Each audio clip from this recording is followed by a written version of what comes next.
So you see the main screen for the class that's got your information, and I guess you can still see me too. So what I want to do is just move through my slides tonight and share my thoughts. So the conversation tonight is spiritual mind treatment. Some of you have been treating probably longer than I have that are on this call, and some of you have never done a spiritual mind treatment at all. So either way, I would advise people who are well have mastered the art of spiritual mind treatment to stay with me, and hopefully there'll be some nuances here that'll have some value for you.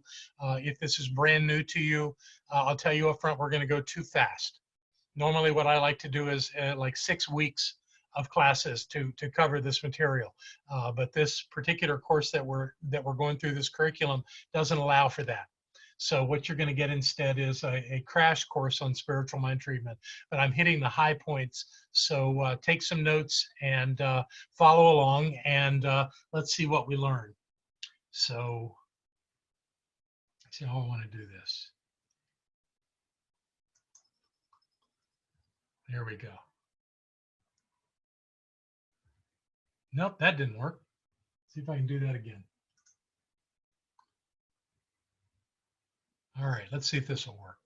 Okay.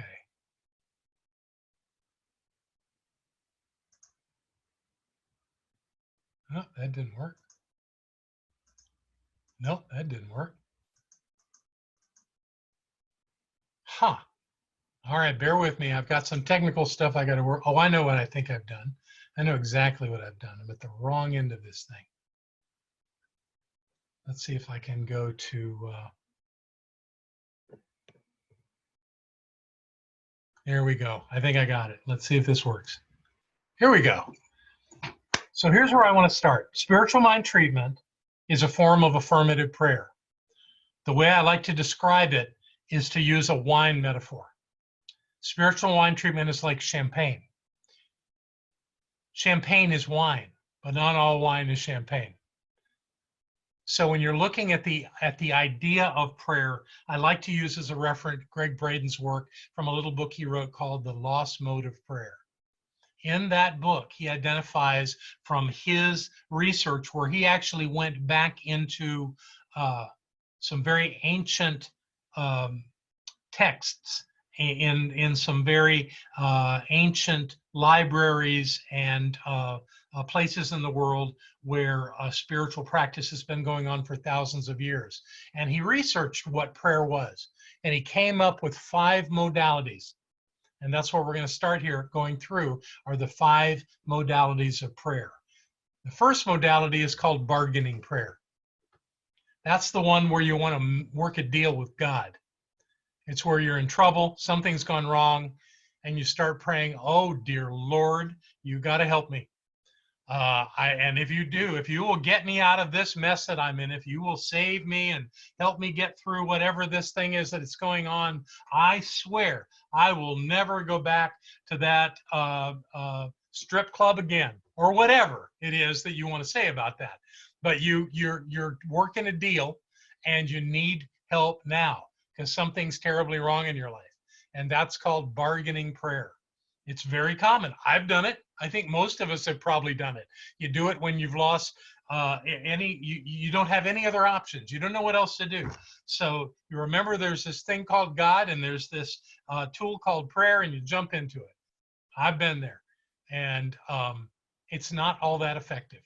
It's it's got a nice ring to it, but I have and you know what I would say about it is that perhaps the outcome that you desire shows up. Perhaps it doesn't. If it does show up, it's more likely that it's shown up because you have you believe to the depths of your soul that you're going to get whatever it is, that you're going to get yourself out of this jam. If it doesn't show up, still you're in crisis and you're conflicted and you're struggling with it. So of course there's no room for it to show up in that model. So that's bargaining prayer. The next is called petitioning prayer. That's where you need information.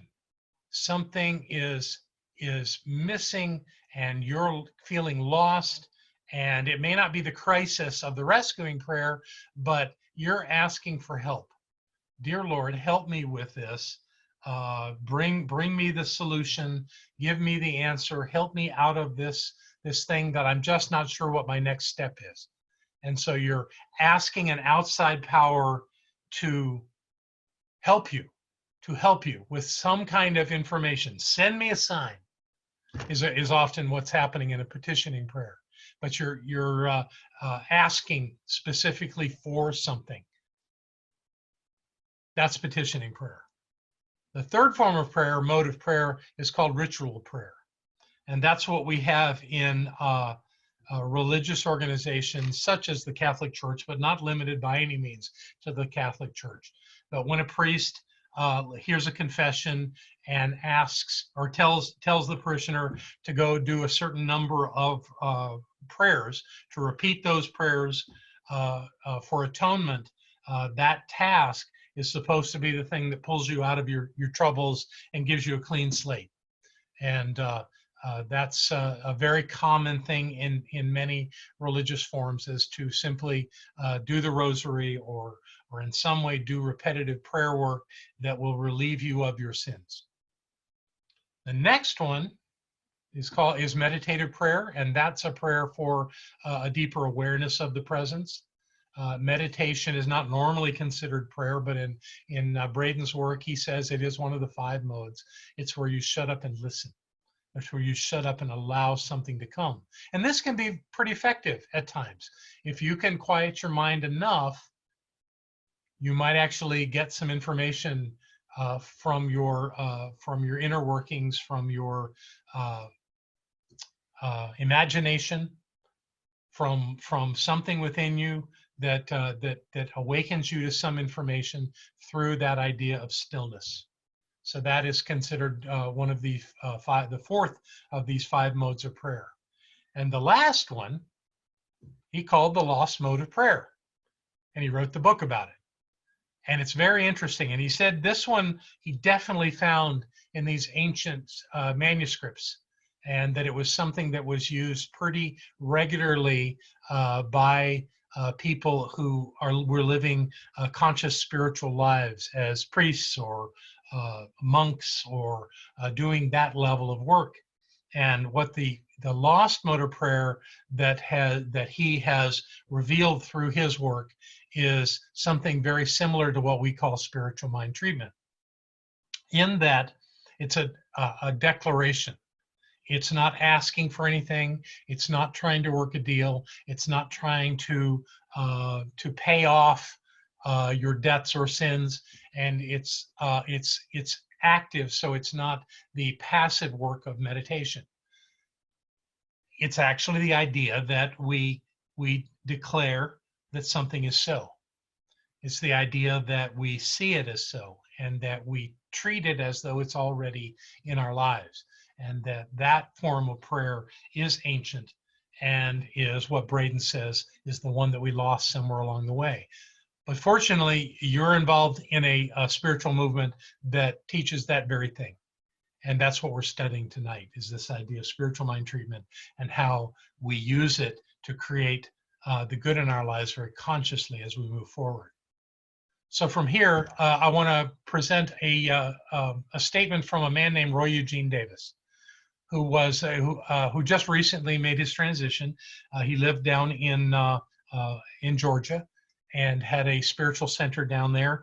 And he did his training, and I won't remember, I'm sure there are people on this call that will remember who his teacher was. But one of the great teachers from India was his teacher, and he had quite a ministry in his work. And he had thoughts about this thing that we're talking about. So I'm going to read this to you as I share it with you. We pray to God when we think or feel that we are separate from God. When we know God, we pray in God, understanding that prayer is a matter of consciousness, interacting only with itself until higher understanding prevails. One may pray to any concept of God. Results will be in accord with the conviction of one's faith and the degree of surrender to one's limited sense of self. Although we may pray for improvements to mundane circumstances, the most satisfying experience is realization of God's wholeness, in which nothing is lacking. Nothing is lacking. And that's the work in this lost mode of prayer, or as we're going to call it tonight, spiritual mind treatment, is to recognize the wholeness of God and to work from that to understand how perfect and complete life is, even at the times that we don't recognize it. And the whole idea of treatment is to recognize it and allow it to make itself visible to us through our own consciousness. And then we have a quote from Ernest Holmes, where he says, "The power is not so much in the statements we use as it is in the consciousness our words induce. They help us to become aware of that which already exists." Spiritual mind treatment is not about creating anything. It's about revealing what already exists, as Holmes is explaining here. So we get our power not by having the ability to create. In fact, Holmes said we don't create, that the law creates. What we do is we impress the law with our thoughts, and the law does the work, which is really kind of a nice way. It lets us off the hook. We're not in this forum actually being expected to do anything except know. And the more clear we are about knowing what is so, the more complete and the more quickly that outcome will show up in our lives. So it is actually incumbent on us to be clear, but it is not incumbent upon us to actually do anything other than this knowing. So spiritual mind treatment is the topic. Spiritual mind treatment is a 5-step process. And those 5 steps I'm going to introduce you to right now. They are recognition, identification or unification, affirmation, declaration, or realization, and we're going to go through an explanation of each of these, gratitude and thanksgiving, which are 2 words that are synonymous, and release or letting go. So let's start back at the top, and let's just look very briefly, because we're going to go deeper into this, into each of these. But what we're recognizing in the first step is the presence of the divine. We're recognizing the God of our being, a God of our understanding, and hopefully that understanding is growing through this process. Well, what the statement that we use in recognition is to remind us and to awaken us, hopefully more deeply than ever before, as to what that presence is. And of course, the presence is infinite. So it's not that we can wrap our minds around it. And what I teach my students pretty regularly is that recognition is not a destination. It's not that we suddenly know what the presence of the divine is. With our finite ability to understand, we do our very best. And we create as much clarity around this as we can. But the truth is that we have never gotten to the end of this road. There's always more to understand about the presence. So I, for myself and for everyone that I teach this process to, encourage you to not underestimate the power of this first step.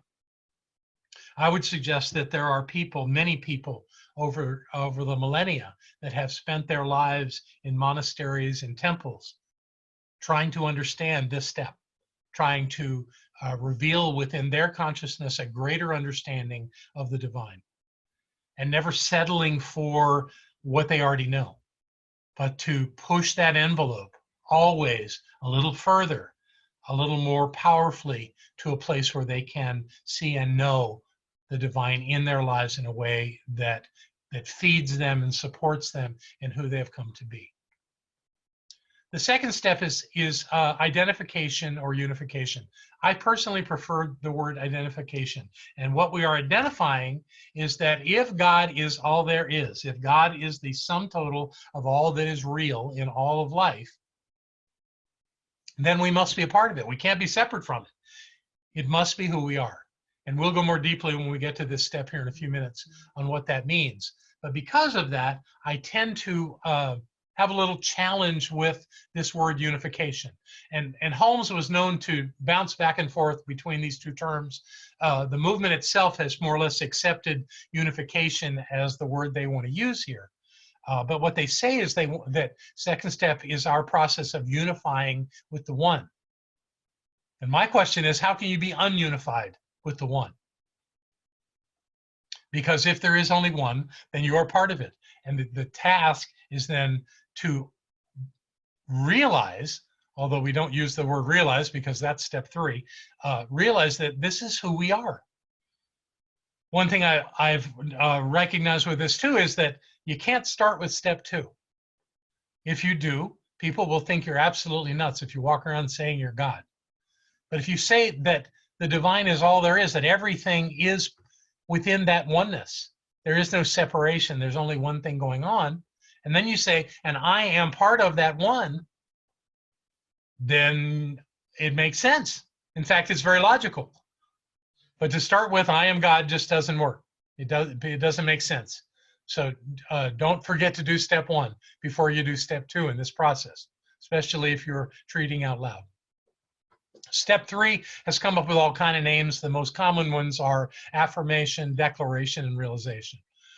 We have this thing called affirmations where we have a, I avoid using the word positive, we have a statement that is affirming about life, something that moves us toward something that we desire. It moves us toward a state of being, knowing that we are whole, that we are healthy, that we have whatever it is that we're claiming that we have, would be an affirmation.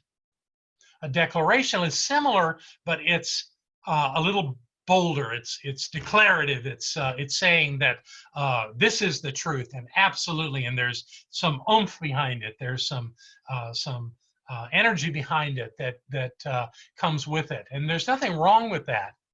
But for me, the word that works best is to simply realize what is so. And what are we knowing that is so here? Well, we're knowing that something is so, even if we can't see it, even if our senses aren't aware of it in the moment, we realize that this is the truth of life, whether it has to do with being peaceful or joyous or surrounded in love or intelligent or whatever it is that we are aware of about our nature as related to the divine nature, all being one, we suddenly realize that it's true. And what I love about this is that it's effortless, that there's nothing to do but know. And that when we're not trying to force the issue, we have nothing to convince ourselves of. Because in spiritual mind treatment, the only one that you're convincing is yourself. There's nobody else to convince. We say in our practitioner training that the practitioner treats the practitioner. This is something that eludes a lot of my students in practitioner training early on, but then they get it. It's not that they treat for themselves. They are treating their patient or their client, but they're treating them in their own consciousness, in the consciousness of the practitioner. So the practitioner saying words about this one that they're doing treatment for are working on their own consciousness. And if they can realize that that person before them is the presence of the divine, if they can know that that person has the ability to have the life they desire, then there's absolutely no problem in accomplishing that in their treatment work. They can convince themselves very easily. Now, what we always start this process of teaching treatment to treat for yourself, to not run off and start doing treatments for other people, because there's some ethical issues around that you need to know before you start offering this to other people. And where you hone your skills of this is treating yourself, so that you work on yourself. And frankly, treating yourself is way harder than treating somebody else, because you know all the reasons that you have these problems in your life. You know exactly why this problem showed up and when it showed up and how it showed up and whose fault it is and all the other things about it, which are all part of the illusion. They're part of the stuff that's made up. Even though you are absolutely convinced that that's what's going on, that's the stuff that gets in your way. And that's why I recommend people often go, if they're stuck, they go to a practitioner, because the practitioner doesn't have any of that stuff. They don't really care. They just know the truth. And they're not in any way attached to the person they're treating for. They're simply knowing that what is true about their life is true. And it's a much easier process.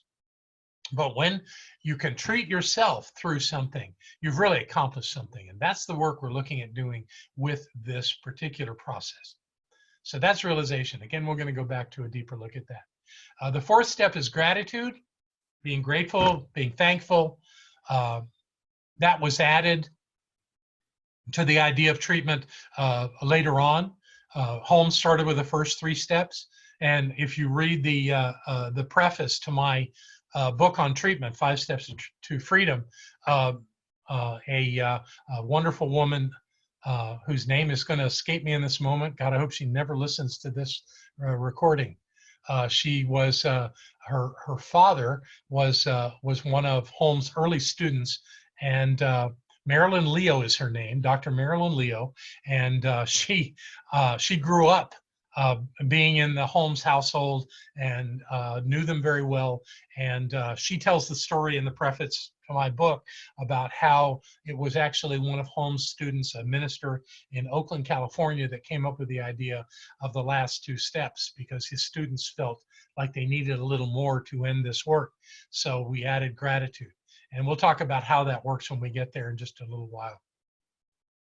And then the final step is release. It's letting go.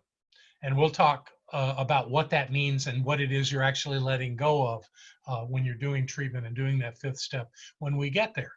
So those are your steps: recognition, identification, realization, gratitude, and release. It sounds complicated. I remember when I sat in my first class on spiritual mind treatment at the Miami Church of Religious Science. My teacher's name was Reverend Barbara Bonacorso. Her name's Barbara Waterhouse now. And she started into all this stuff. And I just scratched my head and I said, really? I got to learn these 5 steps? Well, I did. And I find that it really does work. And having this formula has value. And I often have students come and say, well, it'd still work if you did them in a different order. And I said, well, yeah, it would. It's not that it wouldn't work, but there's a reason that there's this linear progression, so that you understand that there's this infinite presence. Even if you don't fully understand what it is, you know it's there. And because it's infinite, you know that you're included in that, absolutely. And once you know that, you speak with the authority of the divine, which allows you to realize what is so. When you give thanks for it, and then you let it go, you get out of the way, and it shows up. So that's the process of spiritual mind treatment. It is just about top of the hour. So let's do this. Let's take a brief break and come back. I'm going to say 5 minutes. If it takes 7, we'll let that be okay. And then we'll continue our conversation. So thank you for your kind attention, and I'll see you in just a few minutes. Welcome back, everybody. So I think, hi, Dutch. Good to see all of you. Let's see. So at this point, just because we're at a break and I've given you my opening piece there, does anyone have any comments or questions we'd like to start with? I'm not seeing any hands go up. So let's see here. I have something in the chat room. Let me take a quick peek. Ophia says she can't hear me. I'm breaking up. That was me. I figured out it was my internet. Well, I was forewarned by Zoom that the quality of the calls could be in question because so many people are using Zoom right now. But so far, I think we're doing pretty well here. So thank you. I got closer to my router. That's fine. You got it. Okay. So let's go ahead and go back into these notes. And what I'm going to do is I'm going to go through each of the 5 steps. And as I finish the step, we'll take the sharing of the slides off to see if anyone has any questions or comments. And Buffy has her hand up. That's true. Hi, Buffy. What do you want to share? You got to take yourself off mute. Yeah. So Karen and I are doing a little, Karen Johnson and I are doing a little kind of a Science of Mind study group on our own thing. And I bumped into, I won't speak for Callan, but I bumped into a situation where for me, the seems to me the objective is to become what I'm calling a living, healing vessel, so that you're a transmitter. And I don't, and in Greg Braden's work with the Lost Motor Prayer, he talks about thought, feeling, and emotion are the three modalities for that. Well, so far I've heard you speak about the thought piece, but I haven't heard you speak about the feeling and emotion piece. And that's the whole question I have throughout all the material. Where is that? I don't see that in the. I'm going to show you. Okay. I'm going to show you. That's a great question, and I will do that before we leave tonight. Okay, thank you. See exactly where it is. Okay. Excellent. Good thing. Thank you very much, Buffy. Thank you. Anyone else have a thought? All right, let's get started on these 5 steps.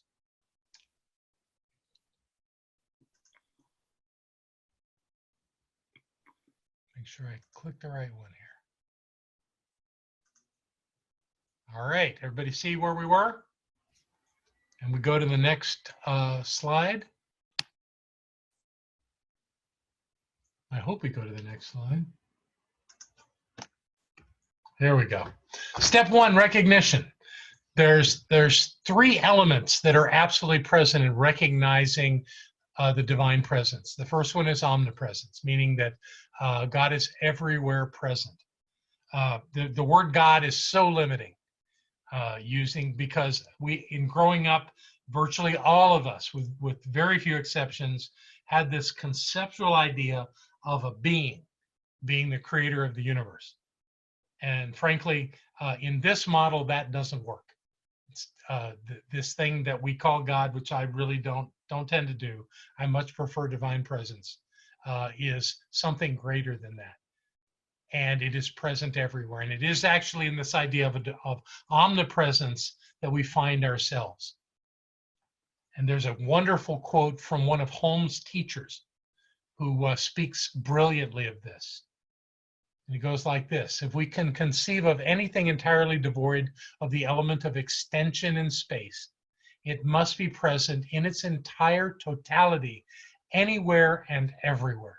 That is to say, at every point of space simultaneously.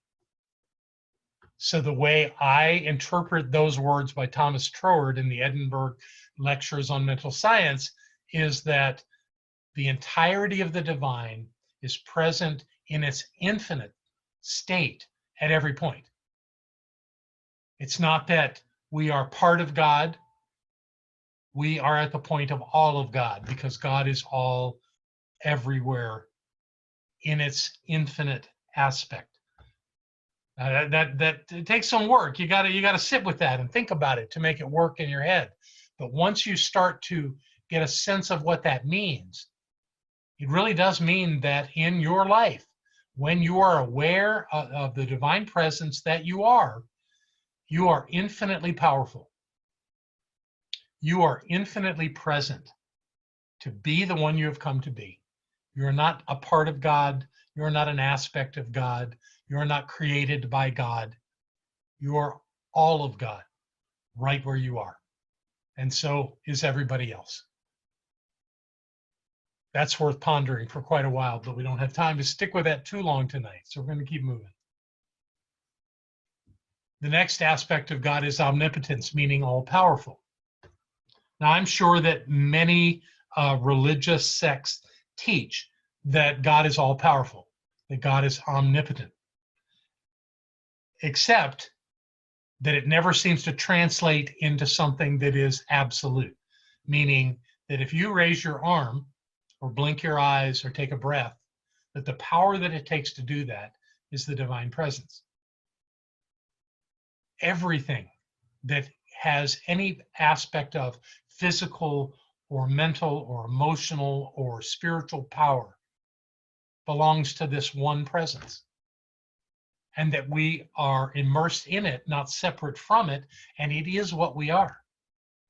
So that potency of the divine that is everywhere and always dwells at the point of us, in its perfection and in its absolute infinite way of being. Sit with that one for a while. These truly are something to ponder endlessly to get a sense of what that means. I remember there was a wonderful question that was asked of Sai Baba when he was doing his work in India. Someone asked him why he was able to do all the miraculous things that he could do when others couldn't. And he said the answer to that is very simple. You see, I know that I am God. You just think that you're God. So there's something more always to know about the presence of the divine within us and all around us. But the work to do is always within us. And then the third aspect that we speak of is omniscience, and that's all-knowing. And although we seldom think that we have within us the ability to know anything at any point, we do. Some people call it intuition. Some people call it immaculate revelation, or whatever you want to call it. The idea is that even though in our ability to process information through our bodies and our brains, we don't seem to have the capacity in this form through this process to have the state of all-knowingness all at once, but we certainly can draw any information that we need at any time. I've done it. I've done it many times. I do it when I counsel with people. I don't know what the answer is to their situation, so I have to just shut up. And even while they're jabbering away about this problem in their lives, I just make myself still enough to receive a question or an idea that I can share with them that takes them where they want to go. Not where I want them to go, where they want to go. And I found that is true in many situations, that if I'll just calm down, if I'll just get clear, which means getting everything else out of the way. Getting clear isn't about gaining something, it's about letting stuff go.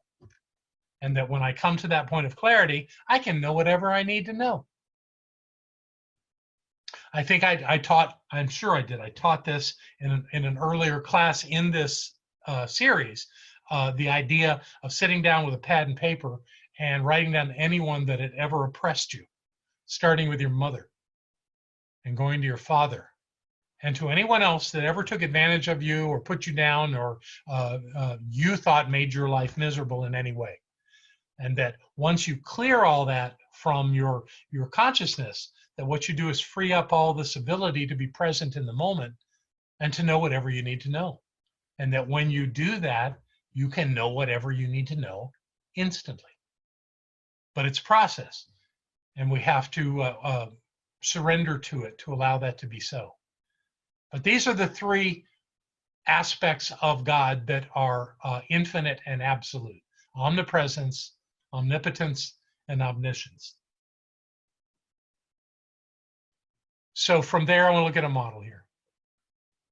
This is the, well, I said I would stop, so let me do that. Let me back up one slide, start there, and take this off, share, and see if we've got anybody here that has something that they would like to ask or say. Anything up? All right, then I will continue. I'm actually getting a little faster at this. Here we go. Okay, so we go to the next slide, which is step 2, identification. There it is. Okay, so this is the model that is taught in most religious, at least Western religious disciplines, and that's that there's the supreme entity or being, God, Allah, whatever the name might be, Jehovah, whatever it may be called by. And then there's these two other players. There's the antithesis of God, which is Satan or the devil. First time I ever wrote that on a whiteboard, I wrote Satan, but I found out later that Satan had nothing to do with this model. And then the other one is us, human beings. And this model says that we get to choose whether we want to go the way of evil or the way of good, and that ultimately in this model, that God is the redeemer, God is the rescuer, and Satan is the troublemaker and the problem, and that we are the victim because we take a bite of the apple of the fruit of good, or the fruit of the tree of good and evil, as the story goes in the Old Testament in Genesis. But the problem with this model is that it requires that we constantly have a concern that something could ruin us or mess up our lives or is working against us. And what I find is the greater truth is that nothing works against us. No one is against us. Nothing is happening that is in our way, so long as we are clear. If we choose to have enemies, if we choose to demonstrate evil or be aware of evil in the world, that we're going to draw those things into our lives. And so I reject this model. I spent the first 30 years of my life playing with this model, trying to make it work, and it doesn't for me. So that's not what I do. The model that I use is something that you all have seen before. And that's this state of realization, recognizing that there's something going on and that we're making it happen. So we have this strange model that you've seen in our sanctuary. People are always saying, what's the V? But we're not even going to go to the V tonight. What I'm going to do is just talk about these three elements, these three aspects of the divine as we perceive them as in the science of mind. And we use this model to demonstrate that. So the circle itself is to say that the infinite presence, which cannot be contained, is modeled in this thing called a circle. And then the circle is delineated into three sections. And the three sections have characteristics. And that's what I want to point out to you tonight, is that creation begins in the top of this model. That model, as we've talked about it in this class, is often calls this top section spirit. Well, it is the initiator of all creation. I said earlier that Holmes has said in his writings that we don't create, but we do initiate creation. There's nothing that's going to be created without it being initiated by us. So how does that explain viruses that are highly contagious, or tornadoes, or hurricanes, or earthquakes? Well, truly, there is a human mindset behind all of that. And even though we may not have been there when a virus was actually formed, we certainly are playing in this physical universe in a way that we know that there's a possibility for such things to exist. The COVID-19 virus is not an original idea. The E. coli, which came about just about 8 years ago, was actually much more deadly than the one we're looking at now. There have been others that have been highly contagious as well. In the 1800s, there was the Great Plague that killed 50 million people. So greater devastation has happened. It's just as we become more sophisticated, we apparently have a greater respect for life and do what we can to preserve life for as many people as possible, for as long as possible.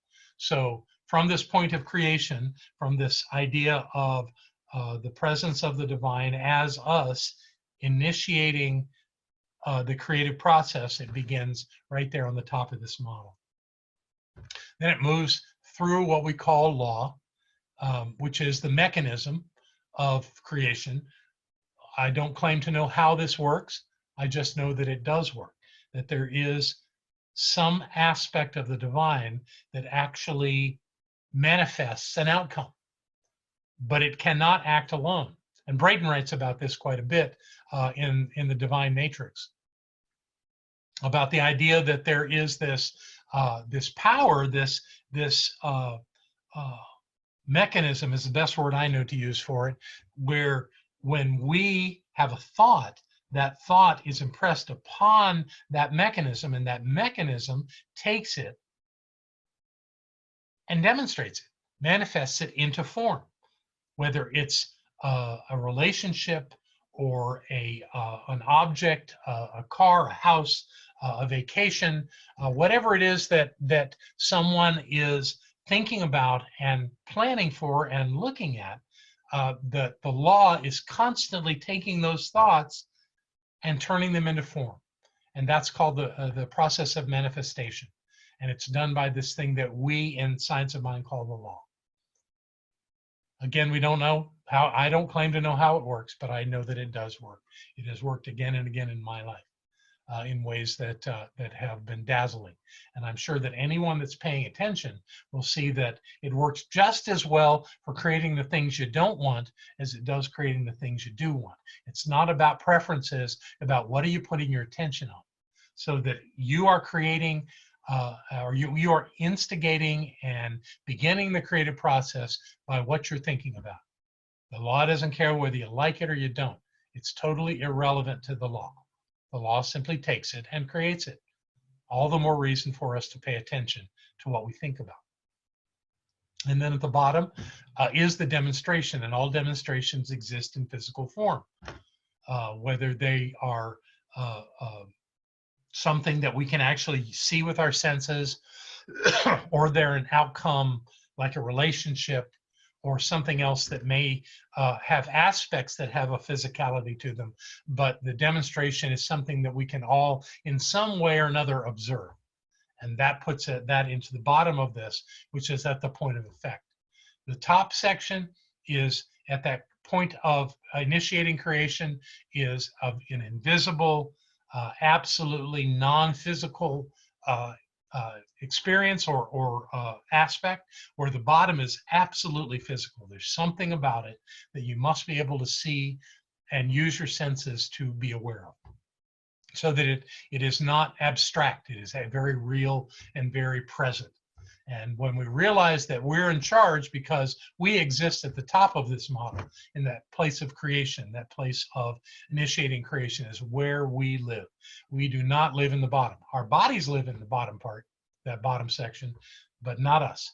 We are the divine presence. We are the invisible power of creation, and we don't dwell there. We have a relationship with this body. We experience it. We feel pain. We have relationships. We have all kinds of intricate experiences that come out of that. But the expression of spirit comes from the top down, and then the demonstration is observed, and then something new is created out of that. This is the idea of the realization step. So what does realization mean? Realization is about recognizing that even though you cannot see the thing that you have a desire for, that you absolutely have the ability to know that it's real, and to know that it's here, and to know that you can see it. And by knowing that and initiating that into the law, it will show up. Now, many people outside of our teaching will complain that this is really about just getting stuff. It's not about getting stuff. It's a process of being aware of this process, this ability that we have to create the life that we desire. And that includes our state of mind. It includes our physical health. It includes every aspect of who we are. And it's constantly going on. The creative process never stops. It is constantly there. And nothing that is created is wrong. It's a lot of it we don't like. We don't like war. We don't like hatred. We don't like abusive acts by other people, things such as murder and rape and things like that. Of course we don't like them. We don't want them. But there are people that are going to go through that. There are people that are going to experience that because for whatever reason, it's their experience. And they're not wrong, and they're not bad, and they're not unevolved beings. They're the same presence of the divine that you and I are. So whatever it is that they're creating in their life, it brings them to an experience that has some value for them. So nothing wrong is going on. It's all the unfoldment of this understanding of the presence of the divine. People usually throw a couple of different examples to me around that. They say, well, what about the Holocaust? Well, my answer to that is that there must have been some very deep agreement at some very profound level of consciousness where all of those people that went into those death camps and did not come out gave something extraordinary to the human experience so that we'd never have to go through that again. And my great desire is that we never will go through that again. And I know that that doesn't mean that there haven't been atrocities since World War II. There have, but not on the scale of what happened in Europe, in Nazi Germany, and in the countries that were a part of that. So to me, that's the answer to that, that was a great gift that was given. And the fact that life is eternal means that people gave up their bodies, not their lives. And that they have more lives to live, endlessly, infinitely. And the other one that's often brought up is child abuse. How can it possibly be the idea of a child that they would be abused and that they would be creating that? Well, every child is a spiritual being that transcends the body they're in. And every experience has value, even though those things sound horrible to have to go through anything that would be terrorizing or disempowering to people. Many people have risen above that and had incredible lives out of that. And others their lives were cut short, or they lived in a state of suffering for many years. Those choices too are valid spiritual experiences. Perhaps not one that we would choose for where we are in our lives, but for the people that are experiencing them, they must be the right choice. So, and when we speak in generalities like that, we miss the nuances of each circumstance and what they bring. I remember being at the funeral of a 2-year-old, and how certainly the family that lost that 2-year-old had been devastated. And there was, during the funeral, someone got up and said that they talked about this child, this little one, having been adopted by the family that had them. And how because of the joy that this person saw that child bring into the lives of the people who adopted her, that person and their partner decided to go out and adopt a child. Almost as though that child had come into physical form and taken on that body to bring that important information to that other couple so that they could find the child that was to be in their life. Maybe they came for that purpose and then it was time to leave. Who's to say? But the truth is that if you believe in the absolute perfection of the divine, then we can't find fault in this. So our job is to realize that that whatever it is that we are calling into our lives is the appropriate thing, and to realize that it's already so. That we're not trying to make it so, we're simply knowing that it's so, and realizing that it's so, and being able to rest in that understanding and not have to work hard to make it happen. It doesn't mean that you do your treatment and you sit back and relax and watch some TV and eat bonbons. You still have to act accordingly and move through life accordingly, but you're not bound to this idea that you have to arduously work at your treatment to know the truth. The easier it is to know the truth, the better. So we know that by simply beginning that creative process, by seeing what we're calling into our lives and knowing that it's so. When you get to step 3, there are actually 4 elements that you want to consider.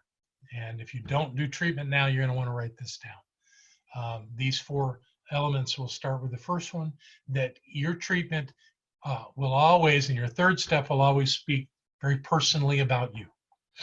You will use the words I and me. You do not treat other people. You do if you're a practitioner, you do if you understand how the process works and that you're prepared to do that work. But in learning it at this level, it's for you. It's about you. So if you're having a conflict with a boss or an intimate partner, you don't treat that they get their act together. You treat that you know who you are. You treat that you are clear about your role in all of this.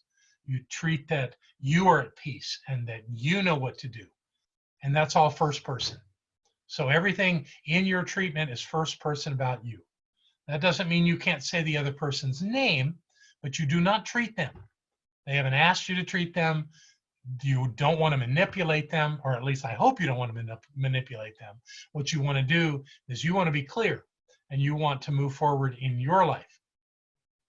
What I've found that if you have someone in your life that you think is bringing great pain and discomfort to you, you don't treat for them to go away. You don't treat for them to change. You treat knowing that they're perfect. And you treat that you are surrounded by people that appreciate and respect you. And what will happen out of that is anyone that doesn't treat you respectfully, that doesn't hold you in high esteem, either has to change the way they see you or they have to leave, because you're treating that you are surrounded by people that love, admire, and respect you. You see, I hope you see the difference there. It may seem subtle, but it's incredibly important in understanding how this works. The next one is to treat in the present. This one is often challenging for people. When you set goals, you always have an end point where that goal is achieved. You say that by November of 2001, I will blah, blah, blah. That's great in goal setting, but it doesn't work in treatment. In treatment, everything is happening in the now moment. And as you're visualizing and seeing and knowing this recognition and realization in your life, you must know it that it's true now. You cannot treat that it's going to happen. You treat that it's happened right now. It exists, and you imagine it and see it and know it now. Because truly, there is only now. We cannot treat the past, and we cannot treat the future. We only treat in the now moment. So what happens when you open up your eyes and the thing that you treated for isn't evident yet? Well, that's the idea that you continue to know that it's so. You don't have to go jumping back into your treatment in the moment, but you do hold that it's true. And you hold that clearly in mind, that in this now moment, whenever this now moment is, because there's only one now moment and it's happening right now, that what you're saying is so right now. And that clarity tells your mind that it's so.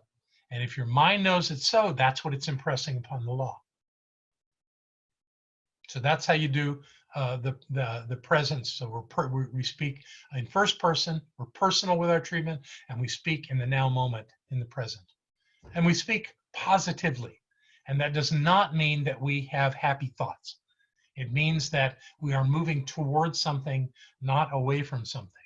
In neuro-linguistic programming, there's a concept that says that people have a natural tendency to move toward what they want, or they have a natural tendency to move away from what they don't want. Many people try to move away from what they don't want. And what I have found over time, that's really hard work. It's too hard for me, so I won't do it. So the idea of negating something in a treatment, although many teachers teach to negate something, I don't teach that. I teach the idea that we are focused on what we want, that we are putting that idea of that thing, not the wanting of it, but the having of it into consciousness, and we are impressing having it upon the law, so that all of our focus is toward the outcome that we are claiming, not toward what we don't want. And if there's a don't want in your life, turn it around. So if you don't want that, what do you want? And when you're clear about what you do want, that's what you treat. That's what you know. And when you know that and you impress that upon the law, it shows up. It has to. If you're focused on what you don't want, it will keep showing up in your life. It has to. We're going to do one more, and I'm going to take the sharing off so anyone can ask a question. Being precise is an important part of this idea of spiritual mind treatment. Now, it's not being, well, we're going to use some pretty basic things around this one. It's not that you would be precise about a certain person or object being in your life. That's not what you're looking for. You're being precise about the qualities that this person or thing or condition or outcome will have in your life. You're very clear about those qualities. You're clear so that you can close your eyes and imagine that outcome being absolutely present in your life, and you can be aware of the elements of it being right there. Not a certain person, but the qualities a person would have. Not a certain object like a car or a house, but the qualities that would have. In the case of a car, that it would be in good working condition, good mechanical shape, that it would be reliable, that it would have reasonable gas mileage if it's a gasoline engine vehicle, or whatever else it is. And by having those qualities clear in your mind, to be precise about those qualities, allows the universe, this spiritual law, to bring forth into your life those qualities, however it's supposed to look. Some people tell me that they treat and have those qualities very clear in their mind, and something even better shows up. That's fine. Don't treat for something to have something or better. That's sort of like going into a restaurant and saying, I'll have the sirloin steak or something better. Because who are you leaving that to? But in the case of treatment, you're interacting with spiritual law, so anything that's going to come to you is probably going to work out just fine. So that's it. Personal, present, positive, and precise. The 4 Ps of the 3rd step of spiritual mind treatment. And with that, let's stop for a moment and see if anyone has any thoughts. Anyone have any questions or comments they'd like to make at this point? I'm really glad that when I take you off sharing, you're all still here. Anything? We have Buffy. What do you got? You're on mute. I'm still grappling with the same issue. So in the present, step present says now. You were saying things like knowing and that kind of thing. To me, knowing sounds like faith, and my understanding of, like, let's say I want to get married again. Okay, so I'm trying to manifest a husband. Okay, so my understanding about that is, in the present thing, is feel his presence now. Feel, the word feel his presence now. Not knowing thing, which is a faith thing, but a feel thing. And I'm still stuck there. Okay, well, let me turn this upside down for you. I advise people never to treat for a partner. What I advise them to treat is themselves and the qualities they will bring to this wonderful relationship. Okay, so that's still focus entirely on oneself rather than on one's partner.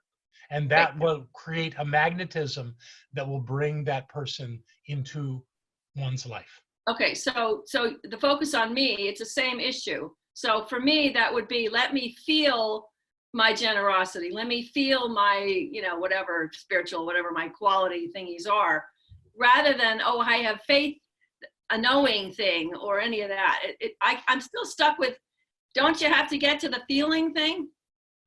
You do. You're almost there.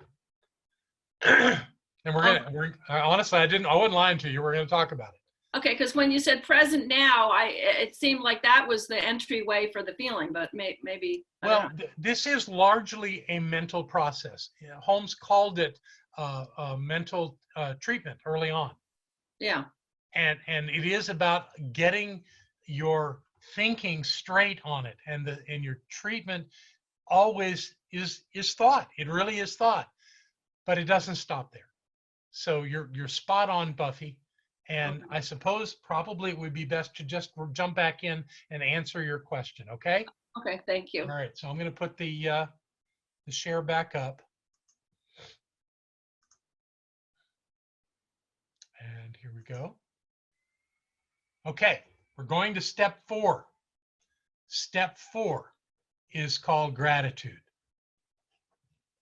And I got to remember to put my clicker over here once to make this work, and there it goes.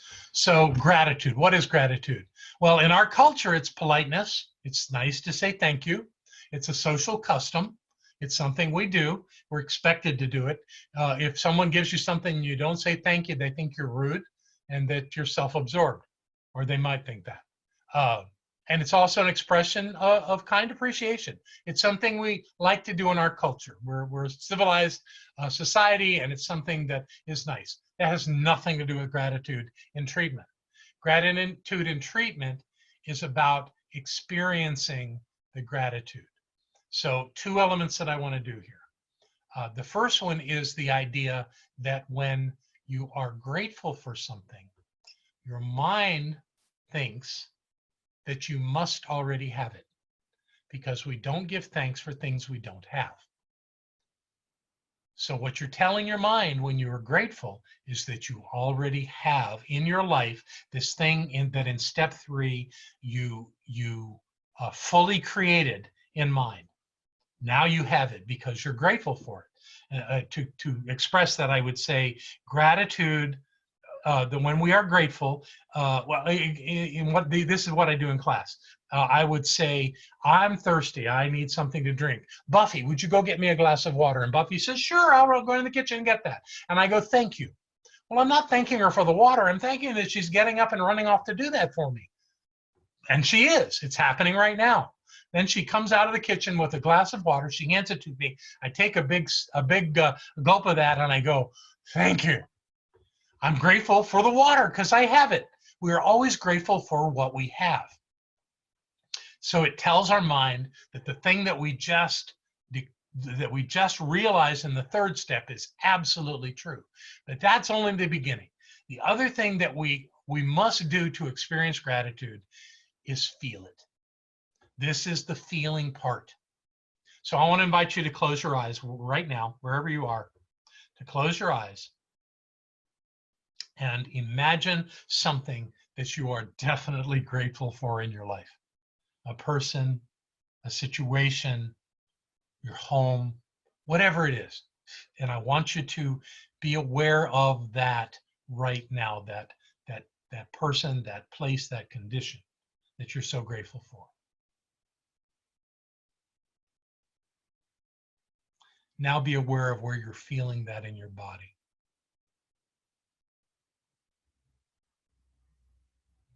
And without asking you to answer, I will tell you that virtually everybody is feeling it at the point of their hearts. And that what happens in this is that feeling you have of gratitude mixed with the idea you have of what it is that you're creating into your life creates a full picture. That feeling that you're having supercharges the thing that you are knowing, that it's bringing it up a major notch up to a level that's much higher and much more intense and much more real, because you've told yourself that you have it and you really are grateful for it, and you can feel that gratitude. And when you do that, you must have it. You must have that in your life, and it must show up. So that's where the emotion is. That's where the feelings are, is in this gratitude step. So I have students who try to short circuit this or don't get it. And then I have students that have other teachers that come to me and say they've never heard this. But let me give you a big piece of this whole thing. With the gratitude step, please include statements of gratitude for what you have now. It's wonderful. And feel that sense in your heart chakra of being grateful for the great life that you have right now, for all the blessings in your life. But that's not what the gratitude step is about. That kind of revs it up and gets you feeling it and going. What you must include to use this gratitude step appropriately is to be grateful for what you just said in step 3. That's where the work is. That's the thing that you want to bring into your life. That's the thing you want to feel. And I've had so many people say, "Oh, I'm so grateful for my life. You know, thank you, thank you, thank you. My life is great. I love my center, blah, blah, blah, all that good stuff. All good stuff, all wonderful to be grateful for. But the purpose in treatment is to be grateful for the thing that you said in step 3, that you knew in step 3, that you realized there. So once you've realized it and been deeply grateful for it, you've created something that is absolutely irresistible to the mechanism of law. It will take that and bring it to you. That's where you do it. Okay, Buffy's giving me 2 thumbs up. Fantastic. All right, so that's gratitude. We have one last step, and that is release. So this is important. This work of release is essential to this work. You want to leave your treatment with this idea that you're really letting this thing go. What are you letting go of? You're letting go of how it's going to happen. You cannot, if you think you know how it's supposed to happen, you are messing up your treatment. You are getting in the way, because you cannot know all the ways that life can bring something into your awareness. If you think you need more money in your life, do not treat for a raise. Treat that you have more money in your life. Treat that you have money to do the things you want to do. Here's how you know if you're on course. If the thing you're treating for in step 3, if you were to tell me about it, would I say, if you got that, what would you have? Then maybe that's what you should be treating for, the thing that you would have. Because ultimately that's what you want. And what do you care how it comes? If you think you need to control how it comes, you'll never have it, or you'll never have it as fully as you could otherwise. You want to get out of the way. Releasing is about getting out of the way, having no concern or interest in how it's going to happen. Edwene Gaines says, how is none of your business. Do not treat for how.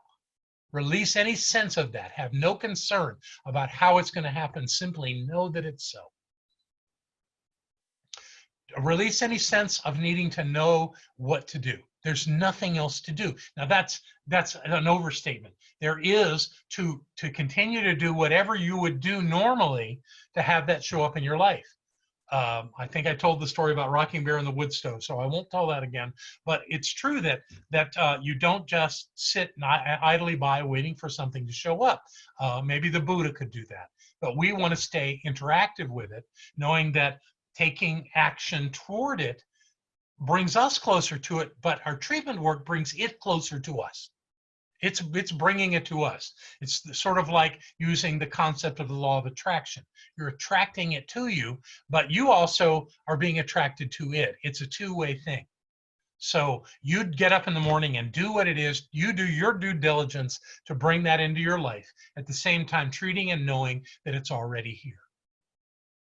And the other thing you're releasing is any sense of being in doubt about it, any concerns about it, about how or when it's going to happen, any fear that it's not going to happen or it's not going to work out, and any uncertainty of any sort. You let go of all of that in your release. And you put your entire attention on knowing that it's so in your life right now. And by doing so, you actually have it happen in your life. It may not look like you thought it was going to look. It may be better. It may be clearer. It may be more wonderful than you even imagined. And if that happens to you, then you did your work and you did it well. We end every one of our treatments with a phrase. It's called "and so it is."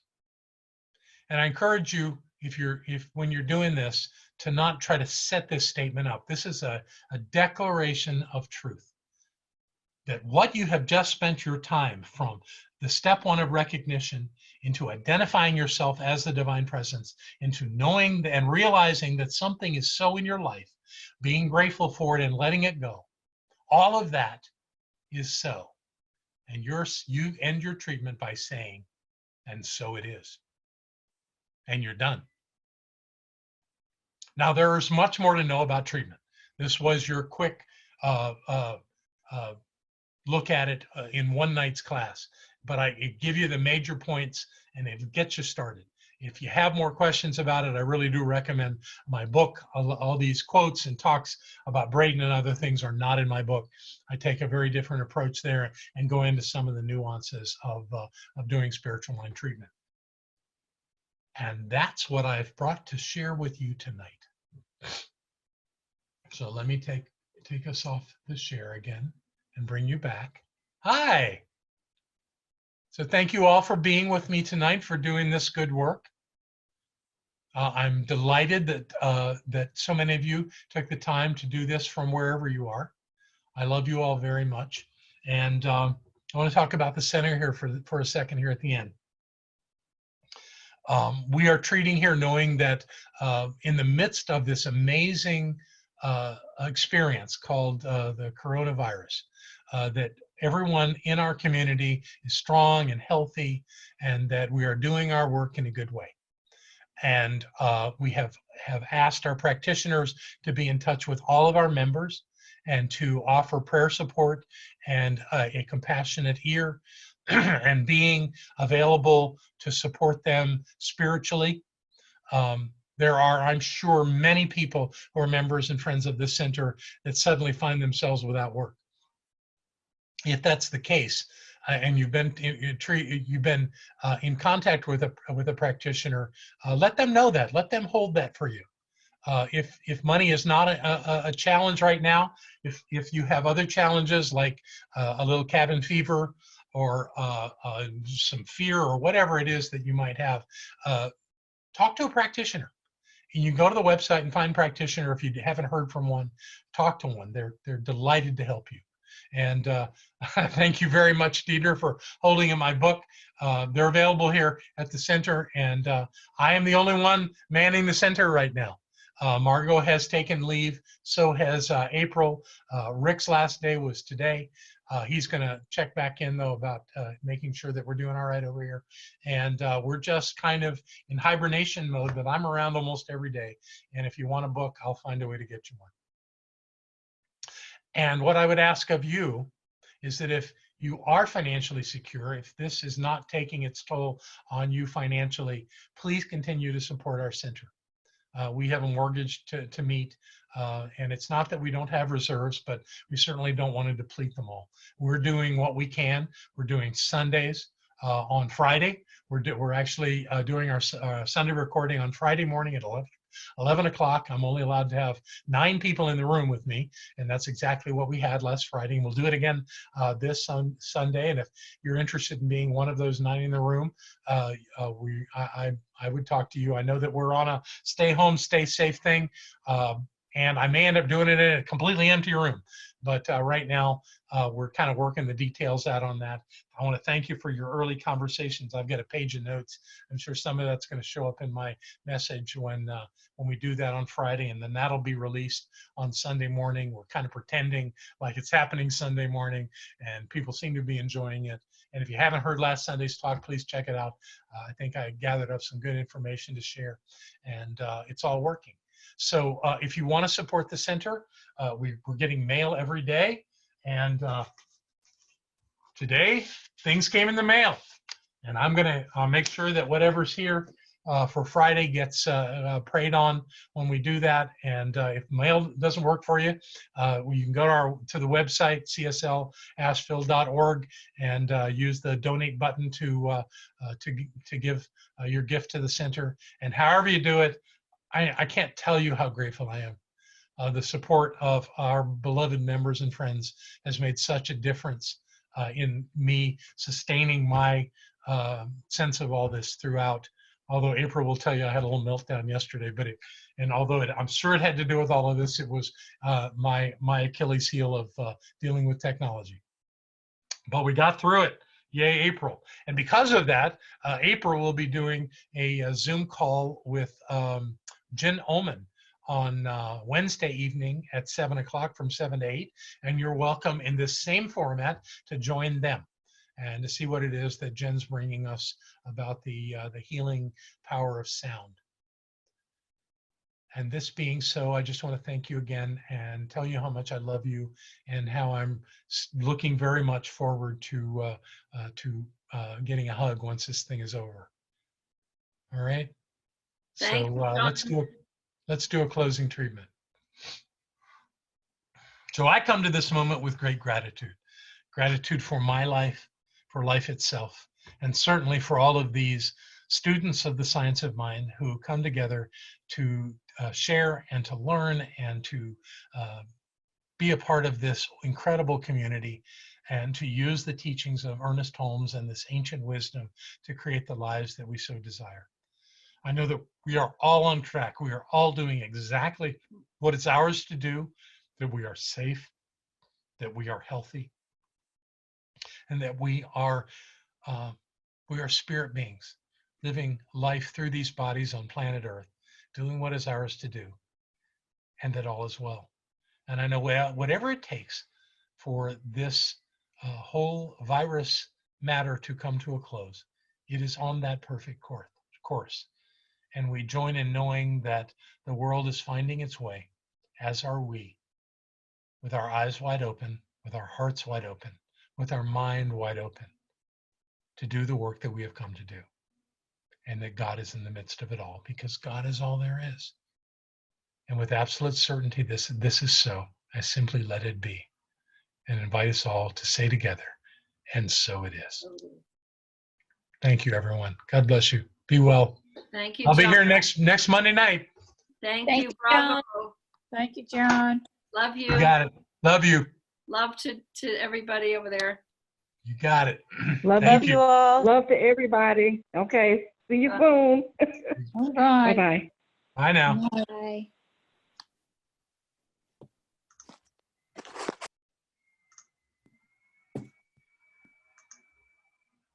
Here we go.